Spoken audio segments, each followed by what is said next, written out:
Olá amigos, aqui é Alberto Delísula e eu vou dar umas dicas de como se passar no Enem. Bom, para quem não me conhece, eu sou escritor, palestrante e sou recordista latino-americano de memorização. No Campeonato Mundial de Memória do Bahrein, eu memorizei 289 cartas de baralho em 1 hora. E nessa foto eu estou junto com Ben Pridmore, que foi um campeão de memória famoso, que já ganhou o campeonato algumas vezes. Aí frequentemente aparecem alguns programas de televisão. Essa vez foi no Fantástico, Caldeirão do Hulk, esse no jornal O Tempo. E hoje eu não vou fazer demonstrações de memória, mas se vocês quiserem assistir alguma coisa depois, podem digitar Alberto Delísula no YouTube para poder ver as apresentações de Jô Soares, Eliana, Faustão, enfim. E eu sou autor do livro Mentes Brilhantes. Alguns de vocês devem conhecer. Ele já entrou na lista da Veja como o livro mais vendido. E também é autor do livro Mentes Geniais, que também já entrou na lista dos mais vendidos. O Mentes Brilhantes, ele fala sobre temas variados, desde memorização, criatividade, leitura dinâmica. Mas o Mentes Geniais ele é mais específico para técnicas de memorização, técnicas de estudo, técnicas de anotação, como aumentar a concentração. E lancei também um livro de administração do tempo, com o professor William Douglas. Bom, agora como passar no Enem? Na verdade, isso que eu vou falar é a base, eu acho que para qualquer prova que você vai fazer, seja Enem, seja algum outro vestibular, seja preparatório para concurso, porque geralmente essas provas a gente tem um conteúdo que aparentemente é muito grande. Por que eu falo que aparentemente é muito grande? Porque falar que o conteúdo é grande é algo extremamente relativo. Por exemplo, vamos supor que você tem 7 anos de idade e está aprendendo a tabuada ainda. Se eu falo que na sua prova vai cair a tabuada do 2, do 3, do 4, do 5, do 6, do 7, do 8, do 9, você provavelmente vai achar essa matéria gigantesca. No entanto, se você chega para alguém que está fazendo engenharia e fala que na sua prova vai cair a matemática do nível fundamental e médio, ele vai achar que a matéria é minúscula. Então, isso de matéria grande e pequena tem muito mais a ver com o know-how que você tem sobre o assunto e a maneira como que essa matéria está aprendida de verdade. O grande problema, e isso o professor Pierre fala sempre, o professor Pierre, para quem não conhece, ele é autor do livro Aprendendo Inteligência, vocês digitam aí no YouTube, existem várias palestras dele. E o grande problema do brasileiro, segundo o professor Pierre, e eu concordo, é que os brasileiros, de forma geral, não estudam para aprender. Eles estudam para uma prova. Então, por exemplo, está no colégio, ele vê que vai ter uma prova de equação de segundo grau. Ele, na véspera, vai estudar apenas equação de segundo grau. Vai fazer essa prova e depois que a prova terminar, acabou. Ele já não sabe mais nada daquilo.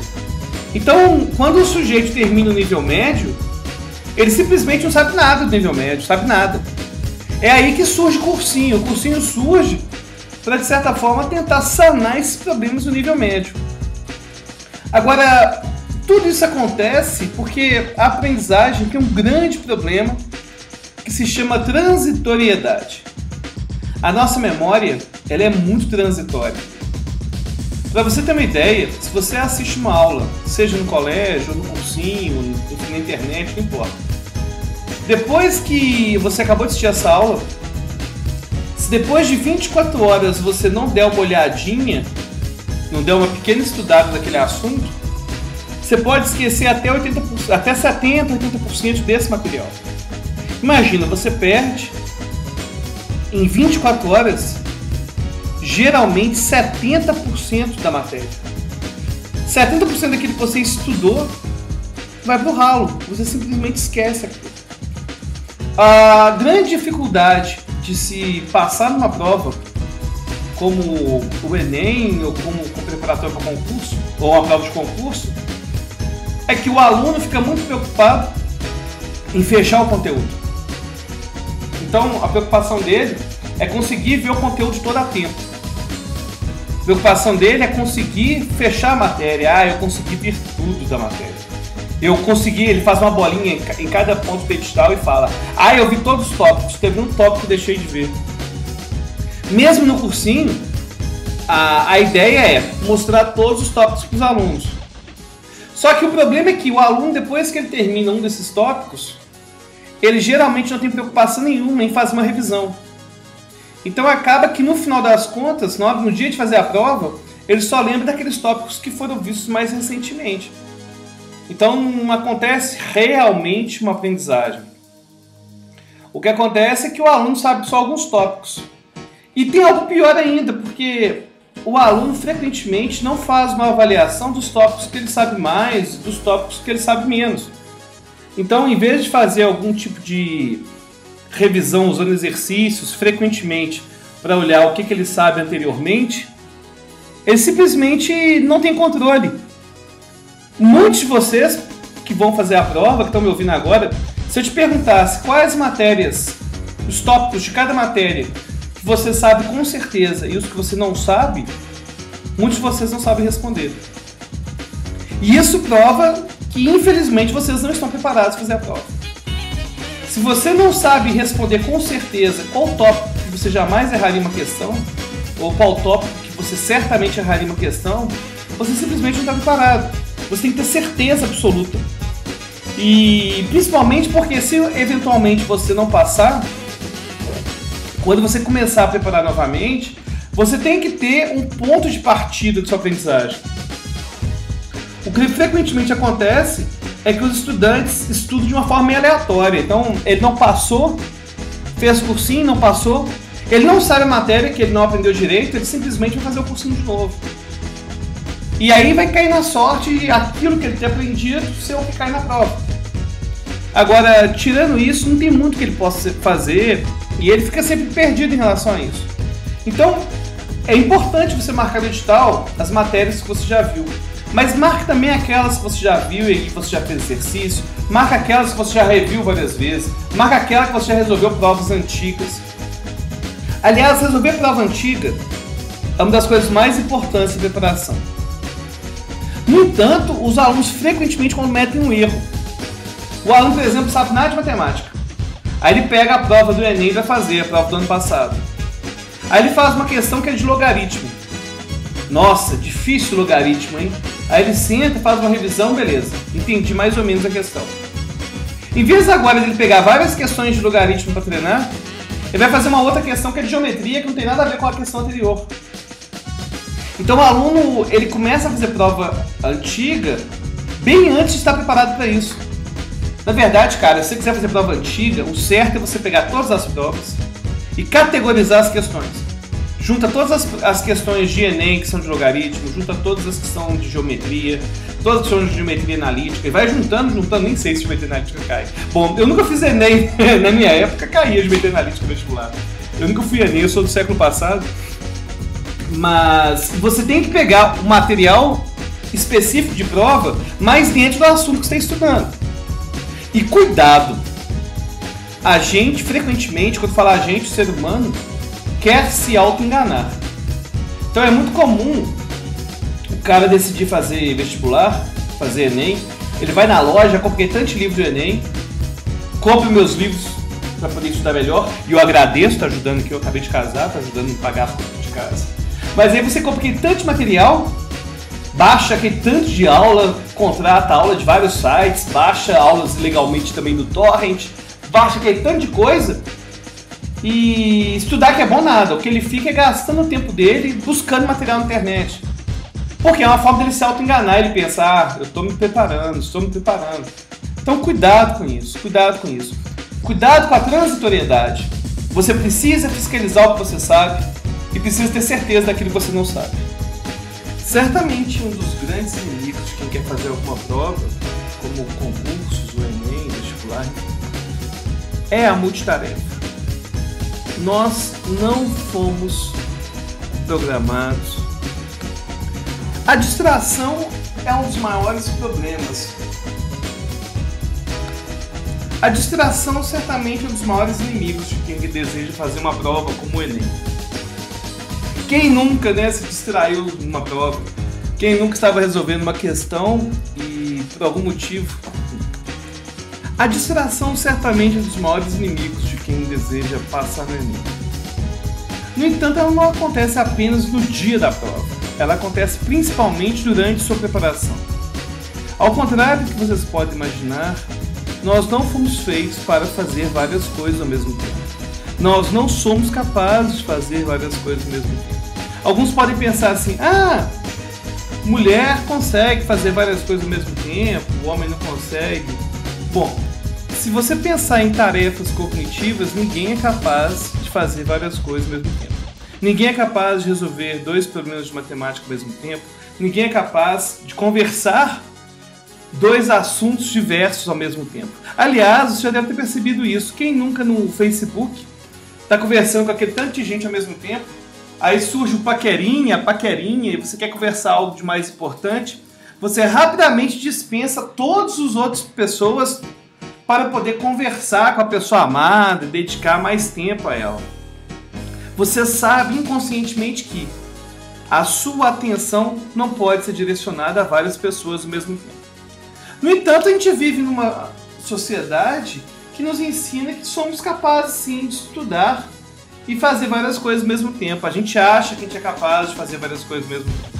Eu lembro recentemente que eu tive um problema envolvendo a atenção e a multitarefa, que eu estava passando numa avenida que eu passo todos os dias e que tem um radar de 60 km por hora. O simples fato de eu dirigindo ter tentado e ter mudado a rádio, a estação da rádio que eu estava ouvindo, apertando o botão de mudar a rádio, foi o suficiente para eu passar no radar a 70 km por hora. Ou seja, uma coisa simples como mudar uma rádio foi suficiente para fazer eu errar. Imagina, né, a pessoa que dirige e fala no celular ao mesmo tempo. O perigo que é isso. Imagina o perigo que é você estar estudando e vendo televisão ao mesmo tempo. As pessoas hoje elas começam a estudar e deixam o maldito do WhatsApp ligado ou o Facebook e ficam o tempo todo respondendo aquelas mensagens. Aliás, tem uma amiga minha que a gente até brinca que ela responde mais rapidamente mensagem do Facebook do que mensagem SMS. Eu não sei como, mas ela responde mais rapidamente mensagem do Facebook. De tão ligado que as pessoas estão nisso. Bom, mas para poder provar que o ser humano não é capaz de fazer várias coisas ao mesmo tempo, eu quero fazer um teste com vocês, provavelmente algum de vocês já conhece, e se conhecer, eu peço paciência, que é um teste bem curtinho, é um teste de contagem. A seguir vocês vão ver um vídeo que terão pessoas de blusa preta e blusa branca passando uma bola de basquete. O objetivo é você conseguir contar corretamente o número de passes que as pessoas que estão com a blusa branca vão dar. Tá preparado? Tente acertar ao máximo, tente acertar o mais correto possível. Se por um acaso você perder a conta, não tem problema, continue contando para chegar no número mais próximo da resposta. Preparado? Então veja o vídeo.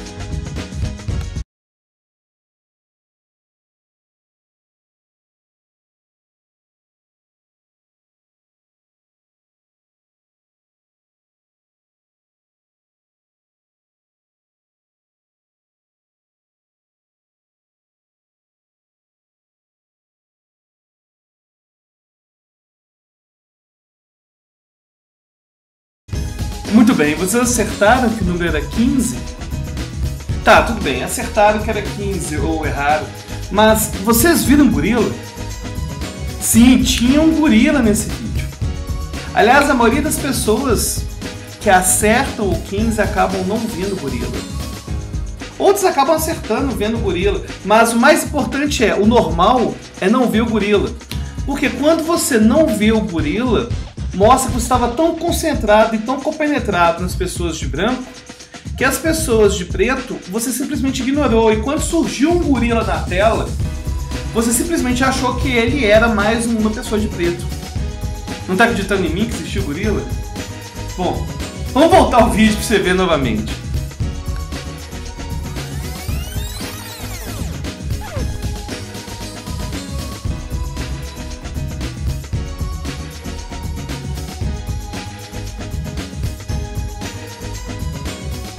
Ficou impressionado, né? Bom, é realmente impressionante esse fenômeno do gorila invisível. O gorila invisível está em todo lugar. Quando você está estudando e você deixa de aprender alguma coisa por causa da multitarefa, aquilo que você não viu, aquilo que você não aprendeu, é como se fosse um gorila invisível. Então, eu queria que vocês se preocupassem com esse fenômeno. Cuidado com o fenômeno do gorila invisível. Bom, mas além do gorila invisível, fazer várias coisas ao mesmo tempo envolve uma perda de tempo muito grande. Veja esse gráfico. Se eu faço apenas uma tarefa, eu tenho 100% do tempo disponível para o projeto.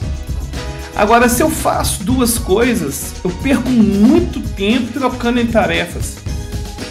E, aliás, eu perco ainda mais um tempo, que é o tempo para me concentrar. Eu preciso de tempo para me concentrar toda vez que eu mudo de tarefa. Então, se você tem que fazer várias coisas ao mesmo tempo, simplesmente organize-se melhor. Pega aquelas tarefas que são mais rápidas, faça elas primeiro e depois faça aquelas que são mais importantes, mas que podem demorar mais tempo. Bom, continuando com as dicas para a prova do Enem, vou dar uma dica envolvendo as sensações. Não sei se você sabe, mas cada vez que você aprende uma coisa usando um sentido diferente, ou usando uma técnica diferente, no seu cérebro é como se você estivesse aprendendo algo diferente. Por exemplo, vamos supor que você acabou de estudar geografia e fez um resumo no papel. Depois você vai estudar aquele mesmo assunto, em vez de fazer o resumo, você faz uma evocação em voz alta, você recita como se de cabeça, como se estivesse dando uma aula. Depois você cria uma nova estratégia e vai criando várias estratégias para estudar o mesmo assunto. Ainda que você possa perder algum tempo a mais com isso, você diminui o problema da transitoriedade que eu falei antes. Porque cada uma das vezes que você está estudando de uma forma diferente, é como se na verdade fossem assuntos diferentes. Então você aumenta a rede de informações, de gatilhos de memória. Porque tudo que vai ter uma lembrança, toda lembrança sua, ela vai ser lembrada com um gatilho de memória. Vai ter algo que vai disparar aquela lembrança. É como quando você está no shopping, você escuta a música da mulher amada e seu coração bate mais forte. É como quando você está vendo um filme na televisão e se lembra do dia que você viu aquele filme. Ou seja, as nossas sensações, elas acabam evocando nossas lembranças. Então, quanto mais sensações você tiver, melhor para a sua aprendizagem. Agora, nada disso vai funcionar se você não fizer um correto monitoramento. O que é esse monitoramento? Eu costumo brincar que a gente geralmente esquece. Geralmente a gente vai esquecer aquilo que a gente tem certeza que vai lembrar. Por exemplo, você está na aula e o professor dá aquela dica. Aí você pensa, oh, mas que dica legal. Certamente eu vou lembrar, então não vou nem anotar. Aí quando você tem certeza que vai lembrar de qualquer jeito, você acaba não tomando nenhuma medida, nenhuma precaução. Não anota, não faz um resumo, enfim, não cria um mnemônico, não repete. Então sempre monitore a sua aprendizagem. Monitore se você está criando os gatilhos de memória necessários. Bom, mas continuando com as dicas, uma dica bem legal é a dos intervalos, né? Frequentemente, quando você está muito envolvido emocionalmente com o estudo, você nem vê as horas passarem. Às vezes você consegue ficar 5, 6, até 10 horas estudando direto, tão envolvido, gostando tanto que nem percebe. Bom, talvez isso não aconteça com o estudo, mas acontece jogando videogame ou ouvindo música. Quando estamos muito envolvidos emocionalmente com a aprendizagem, o tempo realmente passa muito rápido. Agora, às vezes, a gente não está tão envolvido assim. E por mais que estejamos dedicados, a gente começa a ficar cansado. Então, quando você não estiver tão envolvido emocionalmente, a cada hora de estudo, o ideal é que você faça um descansozinho de 10 minutos. Agora, esse descanso de 10 minutos, ele geralmente é feito com algo que envolve, por exemplo, uma atividade física leve, como dar uma chegadinha na padaria, comprar um suco, ou até mesmo levantar e pegar um copo d'água. Cuidado para nesse intervalo não realizar o que a gente chama de autossabotagem. Autossabotagem é engraçado porque parece que a gente tem um menino de 5 anos de idade morando dentro da gente. Meu amigo Ed Magalhães fala isso sempre. Ele fala que parece que a gente tem um garoto travesso vivendo dentro da gente. E esse garoto travesso, o quer te sabotar o tempo todo. Ele quer as coisas, ele só quer brincar. Ele não tem paciência para as coisas. Então, e ele sempre te engana. Ele tem uma lábia impressionante. Por exemplo, vamos supor que você está querendo começar a dieta na segunda-feira. Aí de manhã ele chega e você pensa, vou fazer dieta. Então vou comer pouquinho no café da manhã. E come pouquinho no café da manhã. Aí chega à tarde, na faculdade, no intervalo, você tem vontade de comer alguma besteira, né? Aí o seu sabotador interno, aquela criancinha, te fala o seguinte: o que tem você comer um pão de queijo? Come um pão de queijo, tá dentro da dieta, não tem problema. Aí você vai lá e come um pão de queijo. Aí em seguida, ele fala, come mais 2 pães de queijos. O que é isso, comer mais 2 pães de queijo? Não tem problema não. Come mais 2 pães de queijo. E depois você compensa no almoço e coloca menos arroz e tal. Aí você pensa, parece que faz sentido. E come mais pão de queijo. Bom, ao menos em Minas a gente come pão de queijo, né? Bom, pode ser bolinho de aipim, né? Eu não sei, de acordo com a sua região você vai comer alguma coisa diferente. Se for em São Paulo, vai comer algum pastel de vento, que vai, enfim. Aliás, eu tô brincando em São Paulo, mas os pastéis de São Paulo são os melhores do mundo. Bom, mas voltando à autossabotagem, eu tô sabotando meu vídeo agora falando de pastel. Vamos supor que aí você lanchou aquele tanto de coisa a mais, né? Aí chega na hora do almoço, você tá fazendo dieta, colocando aquela saladinha, aquele pouquinho de saladinha, não colocou quase nada de arroz. Aí o menininho te fala no ouvido assim, seu garoto interno fala assim, você sabe que você já quebrou dieta hoje, né? Você sabe que já estamos errados. Por que você não faz o seguinte? Já que você já quebrou dieta hoje, faz hoje a despedida gordinha. Faz um dia de despedida gordinha. Come tudo que aguentar pra sua despedida e amanhã você faz dieta de novo. Parece brincadeira, mas é assim que o sabotador faz. Vamos supor que você estava estudando e vai dar as pausas de 10 minutos. Aí o sabotador vai falar assim, liga a televisão, assiste 10 minutinhos de televisão. Aí você vai começar a ver o filme da Sessão da Tarde, lá, Lagoa Azul. E aí acaba vendo o filme todo. A gente tem uma tendência de querer se auto-sabotar. Agora, alguns de vocês que estão nos ouvindo têm namoradas. Será que você pode ligar para sua namorada enquanto estuda? Naquele intervalo de 10 minutos? Pera aí, deixa eu fazer um teste aqui. Deixa eu ligar para minha namorada. Alô? Oi! Engraçado, né? O sujeito começa a falar um idioma que ninguém entende. E vai falando. Depois de vários minutos falando, né? Horas e horas, ele decide desligar. Tá bom, amor. Mas você desliga. Não, eu desligo. Você desliga, eu desligo. Você desliga, eu desligo. Você desliga, eu desligo. Tá bom. Vamos desligar juntinho. Então assim, vamos. Ih, já! Aí passa o tempinho. Você tá aí ainda, né? E fica horas e horas sabotando. Agora é claro que se você for casado, se você é casado, não tem esse problema, né?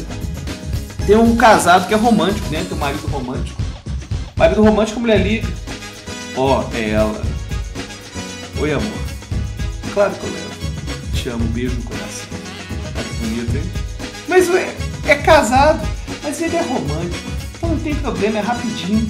Rapidinho, é casado, fala rapidinho. Agora, tem aquele marido que entende de administração do tempo, né? É o marido Shrek. O marido Shrek, com ele não tem tempo perdido, não. Ele não perde tempo. O telefone começa a tocar. Puta merda, o que é isso? Tá, tchau. Ele rapidinho desliga o telefone. Bom, mas fazendo brincadeiras à parte, cuidado com a autossabotagem. Cuidado. A gente tem uma tendência de querer ser o sabotador dos nossos sonhos. Aliás, o engraçado é que nós somos os primeiros a querer sabotar nossos sonhos. Em segundo lugar, nossa família e as pessoas que moram perto da gente. A pessoa que você... Se os seus amigos, cara, se seus amigos, seus parentes, às vezes mais distantes, falam que estudar é bobagem, que você não deveria fazer isso não vai te machucar tanto. Mas o que mais machuca é que as pessoas que você mais gosta, né, o namorado, o marido, a esposa, o pai, a mãe, às vezes são essas pessoas que falam que não vai dar certo. E é isso que dói mais. Então, e o pior ainda é que às vezes você fala isso. Então, cuidado com a sabotagem. O fenômeno da reminiscência é um dos fenômenos mais interessantes envolvendo memória. e foi descoberto por um inglês chamado Ballard. E ele fala o seguinte, ele fala que há algum tempo o fenômeno da reminiscência é um dos fenômenos mais interessantes envolvendo memória. E foi descoberto por um inglês chamado Ballard. E ele fala que, estranhamente, um tempo após a aquisição de algum conhecimento, a fixação é maior do que logo após. Ou seja, você acabou de aprender alguma coisa. Você sabe mais sobre esse assunto daqui a um tempinho do que agora que você acabou de estudar. E ele fez um experimento que envolvia a memorização de palavras. E ele percebeu que quando as pessoas memorizavam a lista de palavras, ele, vamos supor, ia lembrar um número que seria considerado 100%.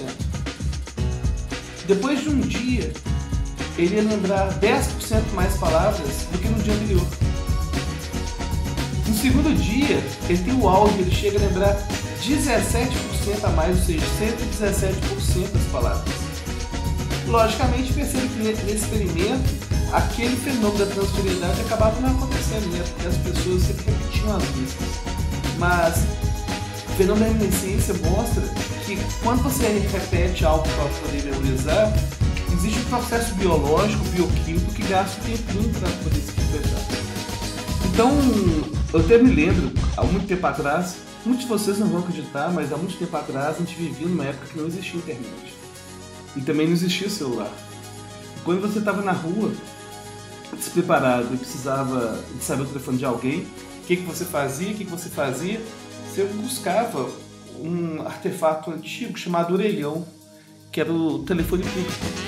E quando você ia no orelhão, você discava o auxiliarista telefônica, que era 102, esperava um tempinho, aí eles falavam o número do telefone, você falava o endereço, eles falavam algo tipo, o número do telefone, né? 3, 2, 3, 9, 7. Aí você ficava desesperado, mas ele falava, repetindo, vai repetindo. 3, 2, 3, 9, 7. Aí em seguida, você não tinha como anotar, né? Você estava no meio da rua, aí você ficava repetindo em voz alta.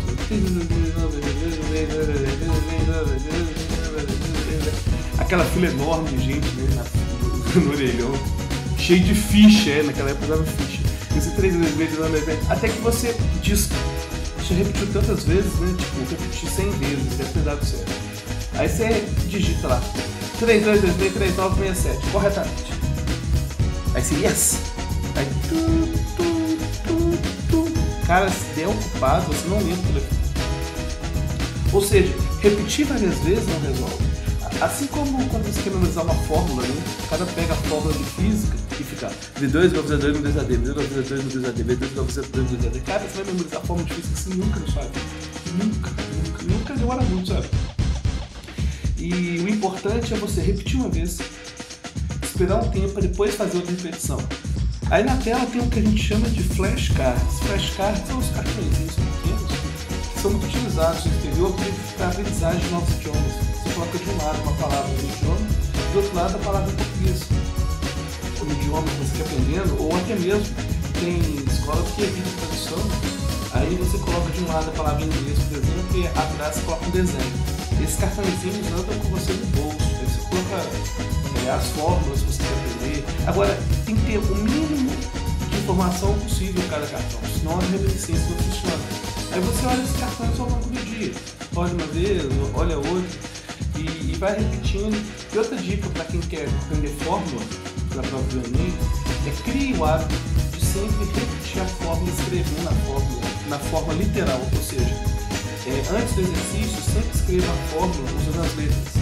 Cada vez que você troca e escreve a fórmula, você memoriza melhor. Aliás, eu me lembro muito do professor Pia, vou até fazer daqui a pouco a propaganda do professor Pia. O professor Pia é o cara. Ele explica um problema que está tendo na escola hoje, que é o excesso do uso do computador. E um problema sério é o seguinte, se você aperta a tecla A, vamos supor que você está com notebook na faculdade. Vocês não estão na faculdade, mas enfim, estão usando notebook para estudar. Nem sei se colégio o pessoal usa notebook hoje, mas vamos supor que usa. Aí você está com o seu tablet, né, o notebook na escola, para poder agregar, né, valor, igual o Rio do Camarote. Aí você digita a tecla A. Você tecla a tecla A. Depois tecla a tecla B, por exemplo. No seu cérebro não faz diferença nenhuma se você tecla A ou tecla B. Mas se você escreve A ou se você escreve B, é completamente diferente. Completamente diferente. Então, a gente tem que criar o hábito de sempre estar escrevendo. Sempre escreva. Sempre escreva. Bom, outra dica é em relação ao uso do grifa-texto. Esse é um jeito que as pessoas realmente não. Outra dica importante é em relação ao uso do grifa-texto.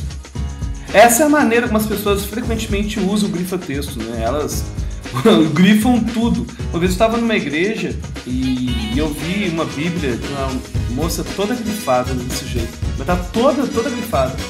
Aí eu perguntei pra ela, por que tá tudo grifado desse jeito? Ela me respondeu, eu só grifo o que é importante. Aí ela grifou tudo. A gente aprende que tem que grifar o que é importante, mas essa não é a dica correta, né?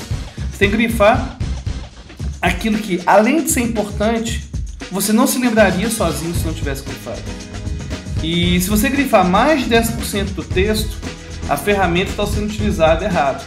Agora, quando a gente tem a tendência de querer grifar tudo, é porque você não tem familiaridade ainda com aquele assunto. Você não entende esse assunto direito ainda.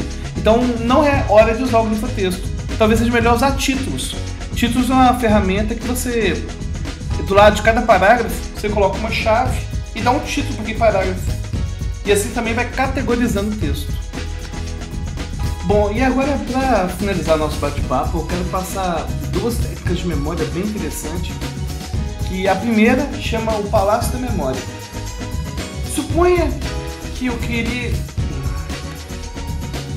Bom, para finalizar, eu quero passar duas técnicas de memória que eu uso bastante. A primeira é o Palácio da Memória, e ela é a base de quase toda a apresentação de memorização que eu faço na televisão. Suponha que eu quisesse que você memorizasse a seguinte lista de palavras: mosca, lanterna, pinguim, barril, moeda, microfone, cavalo. Bom, como que a gente utilizaria o Palácio da Memória? Tá vendo esse quarto? Ele tem vários números. No número 1, eu tenho um aquecedor. Nesse momento, eu quero que você imagine uma mosca gigante entrando dentro desse aquecedor e ficando toda queimada. No 2, eu tenho um candelabro com algumas velas. Imagine que eu substituí essas velas por lanternas bem grandes. Bom, no terceiro, eu tenho uma gaveta. Imagine que você abriu essa gaveta e saiu um pinguim gigante lá de dentro. Quarto, eu tenho um espelho. Imagine que você pegou um barril bem grande, quem sabe um barril de pólvora, e jogou no espelho e quebrou o espelho.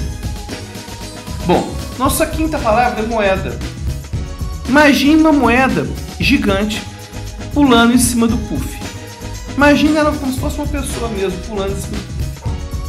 Em sexto, no cantinho, eu tenho os retratos. Imagine que essas fotos, elas estão sendo substituídas por vários microfones. Imagine que naquele cantinho eu tenho vários microfones de vários tamanhos. Imagine que as fotos, quando você encosta nelas também, você é capaz de cantar. E em sétimo, imagine que tem um cavalo muito grande deitado nessa cama. Bom, se você fizer repassar, que tem cada historinha, se você repassar cada historinha que eu falei, você se lembra das palavras. Por exemplo, se eu te pergunto o que está no número 4, que é o espelho, você vai me lembrar do barril. Se eu te perguntar o que está no 2, você vai lembrar que é a lanterna. Você vai lembrar que na cama, que é o 7, nós temos um cavalo, e que o 5, no puff, nós temos a moeda, e que em terceiro eu tinha um pinguim, e que o primeiro, que era o aquecedor, tinha a mosca.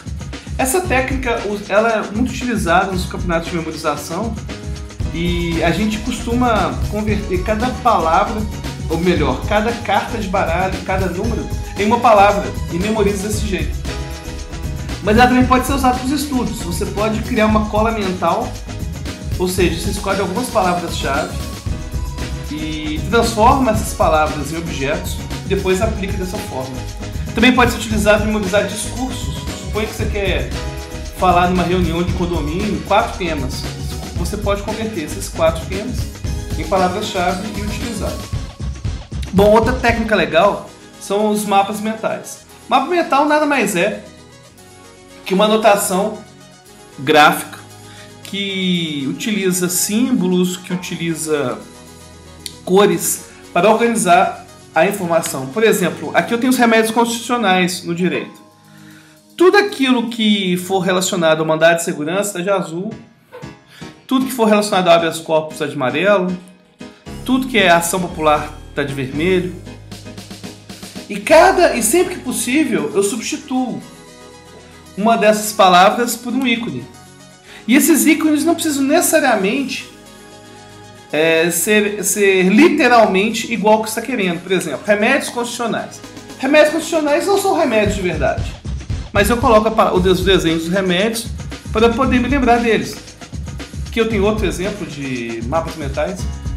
E se você buscar na internet mapas mentais, certamente vai ter um monte das matérias que você quer. Esse tema mapas mentais está extremamente difundido e as pessoas querem saber cada vez mais sobre ele.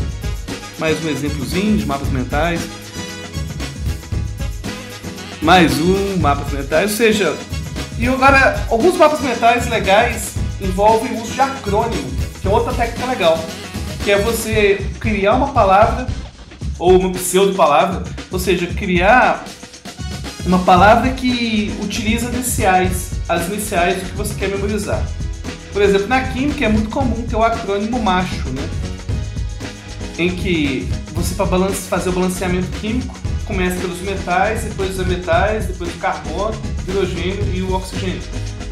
Sempre que possível, utilize esses acrônimos nos seus mapas mentais. Bom, gente, para finalizar, eu queria falar um pouco sobre o livro Aprendendo Inteligência, do professor Pierre Litpiazzi, mais conhecido como professor Pierre. E ele fala uma coisa importantíssima para aprender a inteligência, aumentar a inteligência, que é a importância da leitura.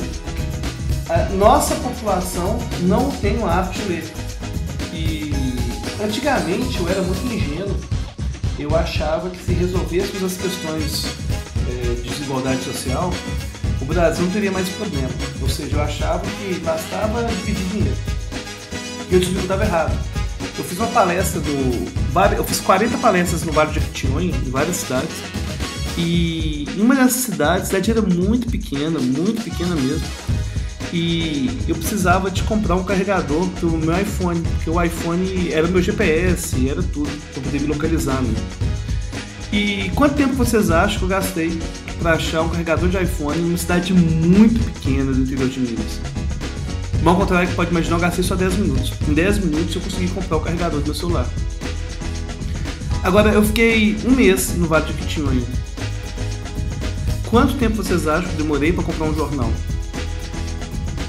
Cara, eu só consegui comprar jornal na cidade de Almenara e na cidade de Jequitinhonha, que são cidades enormes.